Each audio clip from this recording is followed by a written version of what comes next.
ছোটবেলা থেকে কতবার শুনেছেন আঙ্গুল ফুটাস না, ভবিষ্যতে বাতের ব্যথায় পঙ্গু হয়ে যাবি। বড়দের এই কড়া শাসনে আমরা অনেকেই ভয়ে আঙ্গুল ফোটানো বন্ধ করেছি। কিন্তু বিজ্ঞান কি বলছে? যদি বলি, গত 50 বছর ধরে চিকিৎসা বিজ্ঞান আমাদের এ বিষয়ে সম্পূর্ণ ভুল শিখিয়ে আসছে। হ্যাঁ, আঙ্গুল ফোটানো নিয়ে এমন এক সত্য আজ জানবেন যা আপনার এতদিনের ধারণাকে পুরোপুরি একদম বদলে দেবে। হ্যালো, আমি আশরাফুল। আজ হার্বাল প্ল্যান বিডিতে আমরা আঙ্গুল ফোটানোর পেছনের রহস্য উন্মোচন করব। ভিডিও শেষে থাকছে এমন দুইটি প্রাকৃতিক রেমেডি যা আপনার আঙ্গুলের জয়েন্টকে করবে লোহার মতো শক্ত। প্রথমেই জানা দরকার, আমরা আঙ্গুল ফোটালে ওই পট বা মট করে শব্দটা আসলে কোথা থেকে আসে। আমাদের হাড়ের প্রত্যেকটি জয়েন্টের মাঝে সাইনোভিয়াল ফ্লুইড নামের ডিমের সাদা অংশের মতো এক ধরনের পিচ্ছিল তরল থাকে। এই ফ্লুইডটি গাড়ির ইঞ্জিনের মোবিলের মতো কাজ করে। এটি আমাদের হাড়ের ঘর্ষণ রোধ করে। কিন্তু যখনই আপনি আঙ্গুল ধরে টানেন বা বাঁকান, তখন জয়েন্টের ভেতরের শূন্য স্থান হঠাৎ করে বেড়ে যায়, ভেতরের চাপ কমে যায়। সেই তরলে থাকা দ্রবীভূত গ্যাসগুলো ছোট ছোট বুদবুদ তৈরি হয়। আর এই বুদবুদগুলোই যখন একসাথে ফেটে যায়, তখনই আমরা ওই মট করে শব্দটা শুনতে পাই। চিকিৎসকদের মতে এটি সম্পূর্ণ একটি স্বাভাবিক শরীরবৃত্তীয় প্রক্রিয়া। আল্ট্রাসাউন্ড মেশিনের নিচে দেখলে মনে হয় যে জয়েন্টের ভেতরে ছোট ছোট কোনো আতশবাজি ফুটলো। এখন সবচেয়ে বড় প্রশ্ন হলো, এটি কি ক্ষতিকর?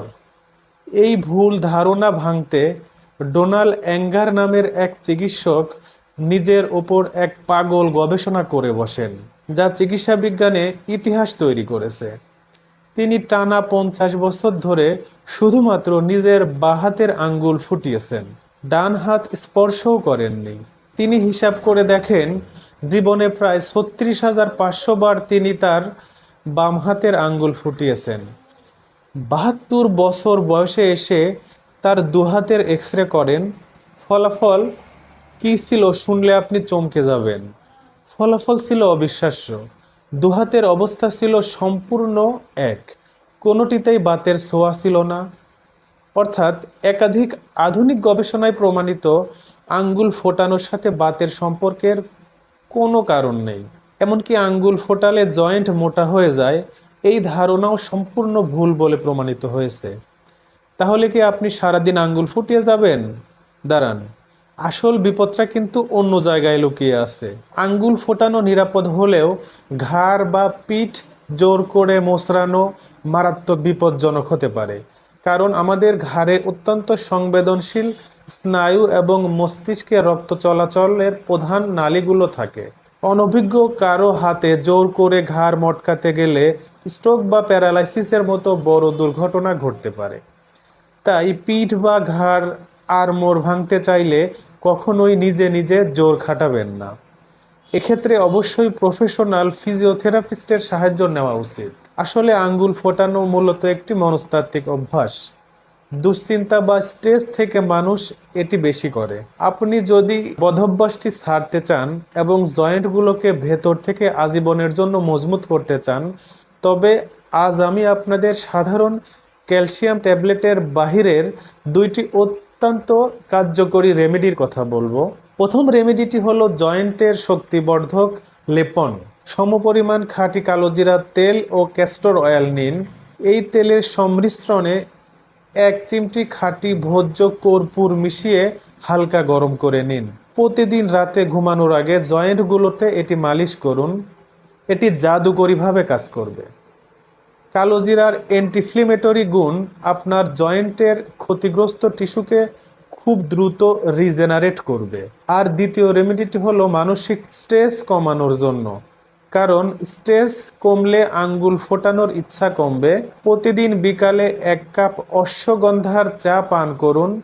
এটি আপনার নার্ভাস সিস্টেমকে শান্ত রাখবে।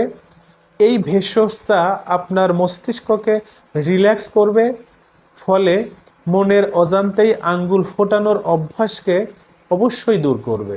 এই রেমেডিগুলোর পাশাপাশি হাতকে ব্যস্ত রাখতে স্ট্রেস বল বা ফিজেন্ট খেলনা ব্যবহার করতে পারেন। যখন কাজের ফাঁকে আঙ্গুল ফোটাতে ইচ্ছা করবে তখনই স্ট্রেস বলটি হাতের মুঠোয় চাপতে থাকুন।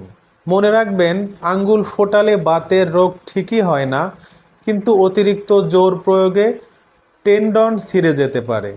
তাই আঙ্গুল ফোটাতে গিয়ে যদি তীব্র ব্যথা অনুভব হয় বা জয়েন্ট ফুলে যায়, তবে দ্রুত চিকিৎসকের পরামর্শ নিন। আজকের এই তথ্যগুলো কি আপনার কাছে নতুন ছিল? আপনি দিনে কতবার আঙ্গুল ফোটান?